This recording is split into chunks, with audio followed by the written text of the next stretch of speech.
Dear Ajahn, in the sutta, what does it mean to have openness or clarity of heart? Why is it that a person who is pure in body and speech still imperfect, since he only gets openness and clarity of heart from time to time? Okay, I will talk about this in a second because it's all coming up in the sutta. So let's just leave that for now. And then when you come to the end of the sutta, if it is not clear, then you can ask those questions, I think. I think that's a better way of doing it. Yeah. What does the dat really mean? Say again? Dat. What does the dat really mean? Dart. Okay, so the idea with the dart is that, you know, the Buddha speaks of two kinds of darts sometimes. He talks about the dart in the mind and the dart of the body. Yeah, so a dart is it's not like an arrow. That's what a dart is. It's like an arrow. And you're struck by this arrow, and this arrow is always there, always in your mind, always in your body.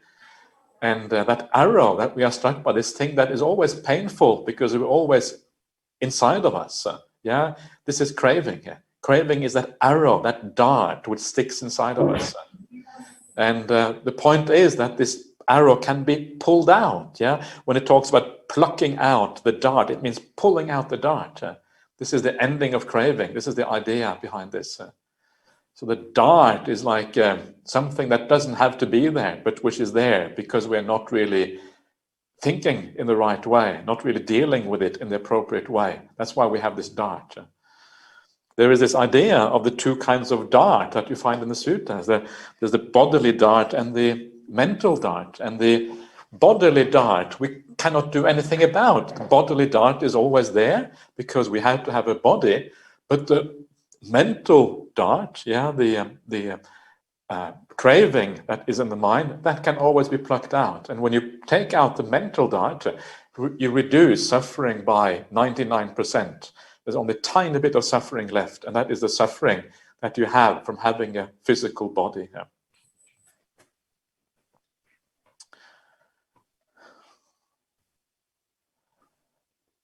Anything else, Bobby? Yeah, okay, next question. Does body dart refer to illness? Bodily dart refers to anything in the body which is painful. Yeah, when you have a body, you have pain. Even if you are an arahant, you know, if you get hit by something, or you get bitten by a snake, or you get whatever, it's going to be painful because a body inherently has painful feelings to it. A body is very heavy and very easily injured by all the things in the world. And everyone injures the body every now and again. It's impossible to avoid. That's the nature of the body. That's what it refers to. Thank you, Ajahn. Ajahn, those motivation books always talks about having burning desire to achieve something. Yeah. So how does a Buddhist, as a Buddhist, how do we motivate ourselves to achieve things? You change. The most important thing is that you have to understand what is really worthwhile achieving. Yeah, what is really actually worthwhile achieving in the world.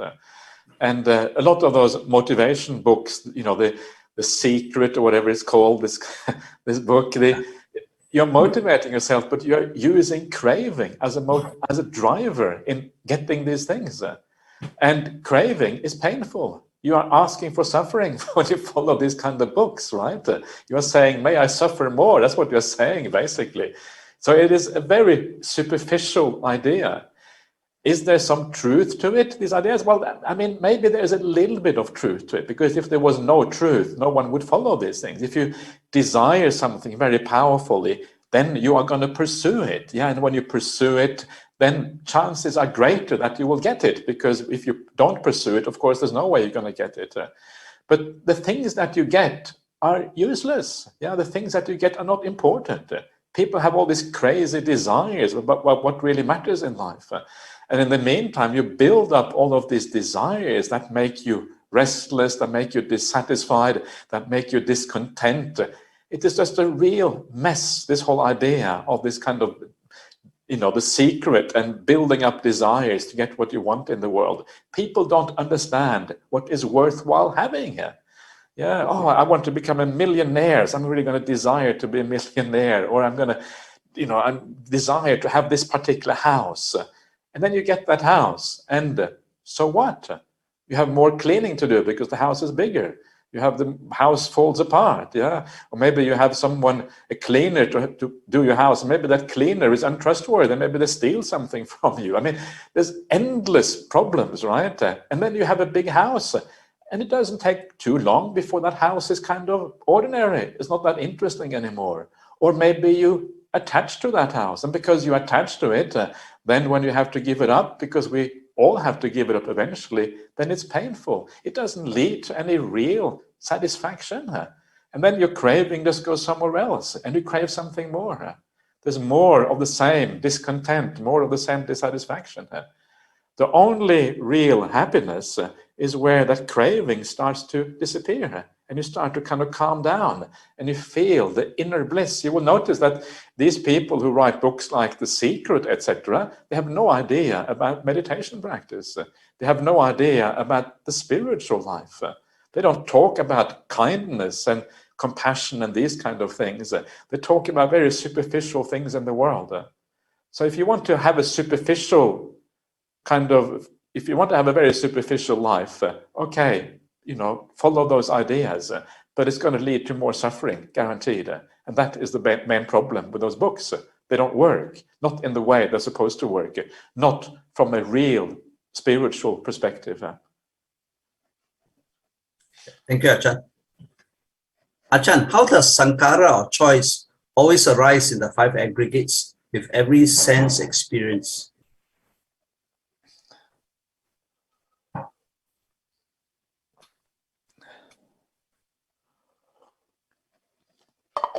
So when you have a sense experience, remember that one of the necessary conditions for having a sense experience is that you attend to that sense experience. Yeah, you have the eye and you have an object outside, and as I said, you also have to attend to it. You have to put your mind in that direction, and that is the choice. Yeah, that is where you choose. That is where the will comes in. And that will can be very subtle. Yeah, it can be just a very kind of, just in daily life, the mind almost automatically goes to things. There is a will there, but it's not very strong. Or it can be a very powerful will. It can be the strong desire to achieve something, and then the strong will coming through that. So it can be very subtle sankharas and very powerful sankharas, but some degree of will is always required in these things.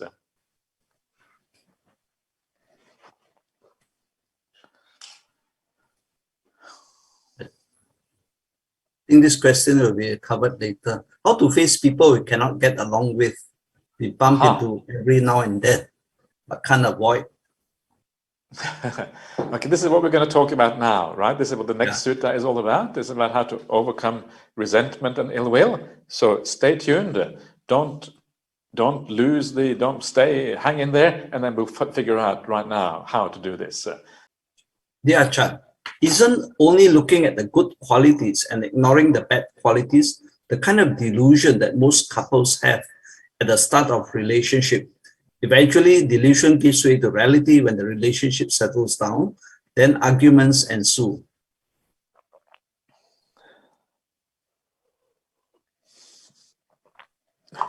Yes, that is true. It is the kind of delusion that you have in your in couples and things, and but the thing here is it's almost like knowing it's okay to know that the other person is not perfect. It's okay to know that they have negative qualities. Yeah, it's not about kind of hiding that. It's more like forgiving those bad qualities. Yeah, okay, they are there, but it's fine because the good qualities are more. The good qualities are more important. But it depends on who you are married to. If you are married to a good person, then it's easy to see the good qualities in that person, right? You can see that and you can focus on that. But what we often do is that in the beginning, all we see are the good ones. Later on, only we see the bad ones. we are never balanced. Yeah, it's either one or the other. It's like it's a very unbalanced way. So what we should do is we should understand from the very beginning that there's going to be bad qualities there, but the majority of qualities are good. And later on, when the relationship is no longer as hot as it was in the beginning, because we are blinded by love and romance or whatever, later on we should realize, actually, now I'm seeing the qualities that were already there, but the majority of qualities are still good. Yeah, so we are able to have more balance throughout, understanding that always those bad qualities have been there. Okay, but I forgive them because the majority of qualities are good. So it is like true, that is a kind of delusion. So, but it's difficult, yeah, in romantic life. Kind of the point of romantic life is to kind of see just good qualities and not seeing any bad qualities. That's the problem with that whole kind of life. So it is more better to think of other people rather than to think about your romantic partner, because a romantic partner, by definition, we want to be deluded about the romantic partner. We don't really want to see the truth. So if you are going to be having a relationship, it's almost necessary part of the relationship to be a little bit deluded. Otherwise, it's not going to work. And then you have to learn to deal with it later on when you see the bad qualities. So focus more on other people. Yeah, people who are your friends, or people you meet at work, or people you meet in the streets every day, and people you don't even know. Think about people you don't know, yeah, who you may see on TV or whatever. These are the places where really you need to have that sense of metta, seeing the good quality in other people. In a romantic partner, we're always going to have a degree of vested interest. It's impossible to see them neutrally. So it's kind of a little bit, it's very hard. So it's best to kind of put that to one side and look more at other people instead. Thank you, Ajahn. People see the world as they are, not as it is. Some good-hearted people perform good deeds, but are manipulated by narrow-minded people through the lens of racism and fanatic thoughts. For example, during the flood crisis in Malaysia, some good efforts by NGOs to help the affected people was manipulated negatively. Can Ajahn enlighten us how to focus on good quality and bad quality of these manipulators? Well, what you have to do is that, first of all, you have to be honest about the way the world is. And if you know that someone is a manipulator, well, you don't give money or you don't give any resources to those people, because you know it is going to be used badly. So you are wise about how you are generous. You are wise about how you contribute to the world. You're not blind. You don't pretend that things are okay when they are not. So the first thing is always to investigate and to be honest about the way things are. So if you want to support a good cause, make sure the cause is really good before you actually do the supporting. Yeah, this is kind of the first thing. Do your due diligence, as they say. And when you do the due diligence, well, then you are on the right track. Yeah. This is the first thing. The second thing is if you still get taken advantage of, if someone still misbehaves and does the wrong thing, then you should remember that actually it is the other person. It is the person who takes advantage of you. They are the ones who have a real problem. You have given, yeah, and whatever you have given from a good heart, even if some of it is used badly, maybe some of it will go in the right place. Yeah, it's very hard to know sometimes. You have done the right thing anyway. It is the other person who has the problem. It is the other person who has cheated you. It is the other person who has created a lot of bad karma for themselves, and they will feel bad about themselves. Yeah, you may not see that. It may look on the surface as if they are successful and happy and all of these kind of things. But inside their mind, there's going to be a feeling of not feeling happy, not feeling good about what is going on, because this is the nature of doing bad things. If you treat another person badly, how do you feel? And very often what you feel afterwards, you feel a sense of a little bit of darkness inside. You feel a little bit ashamed of what you're doing. Yeah, if another person was to say to other people all the bad things that you have done, would you be happy about that? Probably not. And that is because there is a sense of shame about the bad things that you have done. It is already there because you know you don't want other people to hear about it. So these people are building up their own darkness. Maybe they gain some short-term money because they are cheating other people, but in the long run, all they're doing is dragging themselves down. They may have a bad rebirth as a consequence. They may feel bad for the years to come. They're not building up brightness inside. Instead of building up brightness inside, they're building up darkness inside. Does anyone want to feel darkness inside? It is the worst thing they could have. The money that you gain from cheating other people is nothing compared to that darkness you feel inside. These things are not really comparable. The darkness drags you down much more than the extra money lifts you up.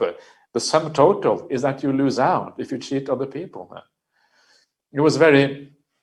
These things become very clear when you look at, the war zones around the world, and you see that some of the people who actually thrive in the war zone, I've seen this in many cases, there's many reports of this, where they say that in the war zone, actually, you feel better than you felt before the war. You feel better because you feel people are coming together, people are looking out for each other, people are kind of, having compassion for each other and all of these kind of things. And because in the war zone, because all the world around you is crumbling, you cannot hold on to the world around you. You can only go in one place, and that is to the spiritual qualities of kindness and compassion.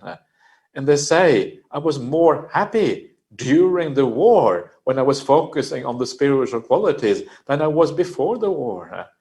And that shows you that the spiritual qualities of the human being are far more important than the material things of the world. This is where real happiness comes from. Yeah. And when you understand that these people who are cheating you, they are the ones who are losing out. They are the ones who are creating bad karma. They don't know what they're doing. They are blind. They are actually being incredibly stupid. So really, you should have compassion for them. Yeah. You should have compassion for them because they have no idea what's going on here.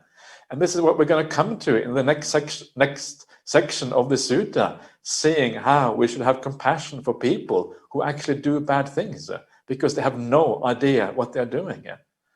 Yeah, the warriors in Russia right now invading another country, it's incredibly bad karma. And so the right response is really to have a sense of compassion. Yeah, Ajahn. What is the difference between karuna and anukampa? Both in general means compassion. No more than. Yes, I think it is very hard to make any clear distinction between the two. They're very closely related to each other.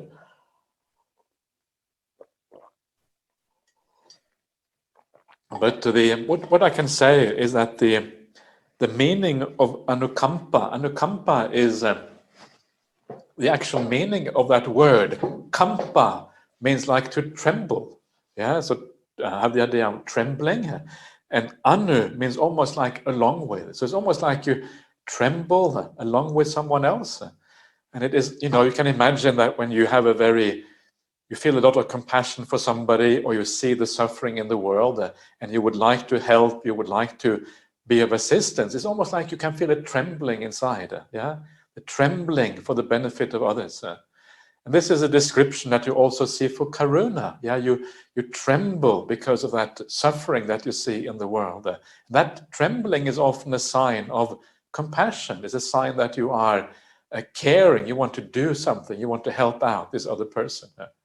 So I think the two words are almost exactly the same. The words that in English language, there is two words that we have in English. One is empathy, and the other one is compassion.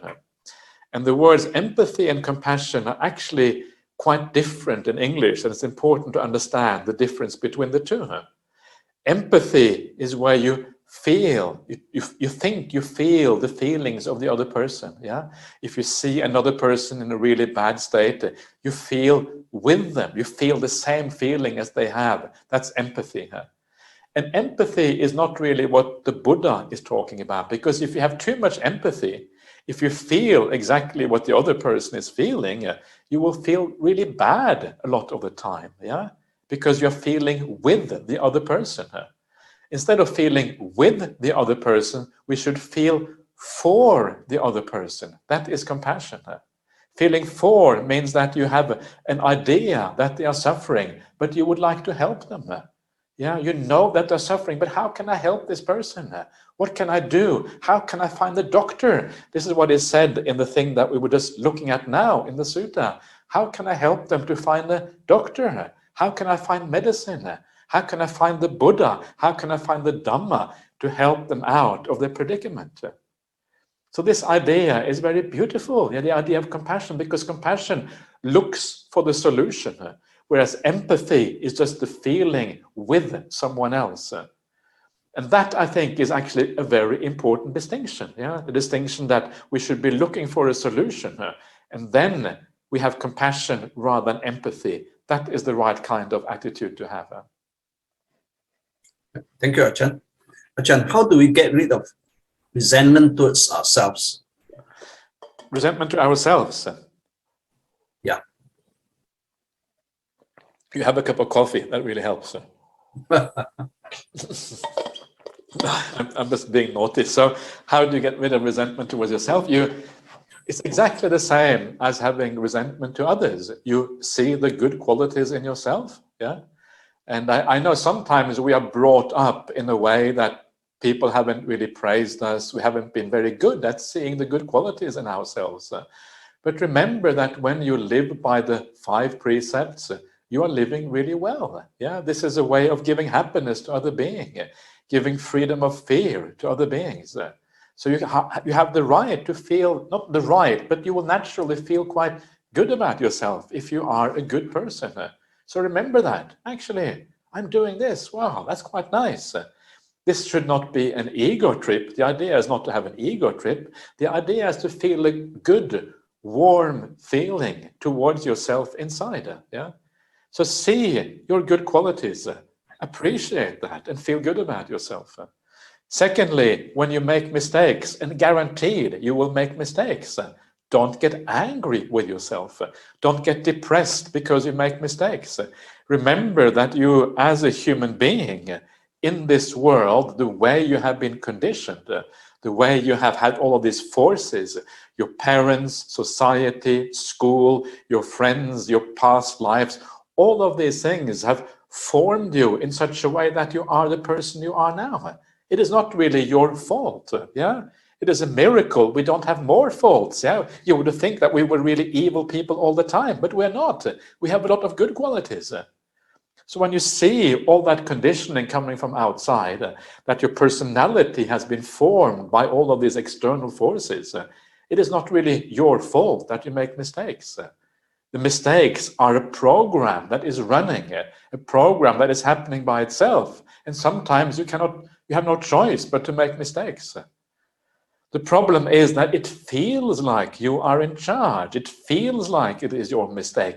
That is the problem. Yeah, it feels like I am making this bad judgment and making a mistake. Well, why does it feel like that? The reason it feels like that is because of the mistaken understanding, the mistaken feeling of a self. This is what the delusion of a self is all about. The delusion of a self makes you responsible, makes you feel responsible even when you are not.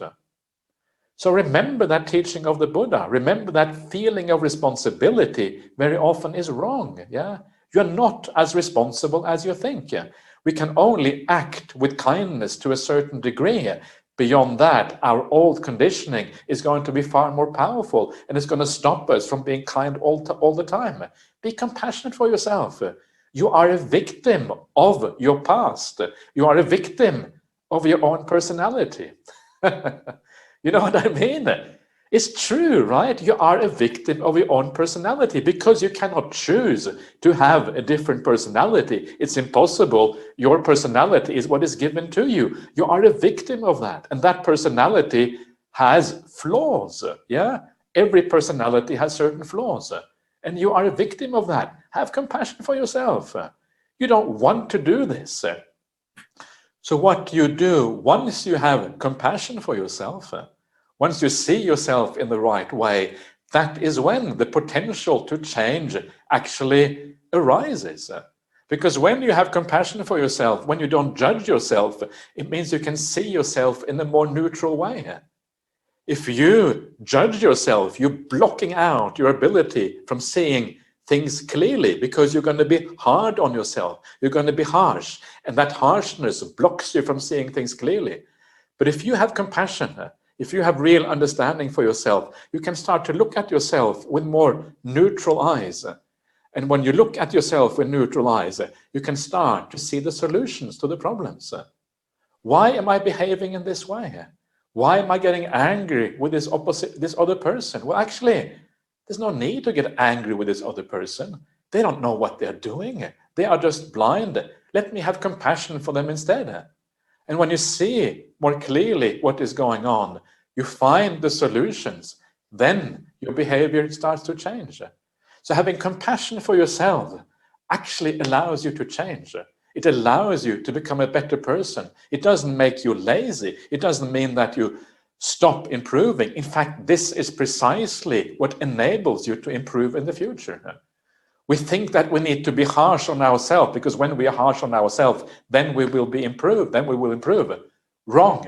That is exactly what does not work. If you're harsh on yourself, you're going to block the improvement. The real improvement needs clarity about what is going on. It needs understanding cause and effect. You need to be gentle with yourself. You need to have compassion for yourself. And then you have to have the desire to change, understanding cause and effect. And when you understand cause and effect, then the change becomes possible. You can start to see people, yourself, everyone in a different way. You can give rise to more metta, more kindness in the world. So please be gentle with yourself. Please have that right kind of understanding. And when you do, then the path starts to open up and you will have great results as a consequence.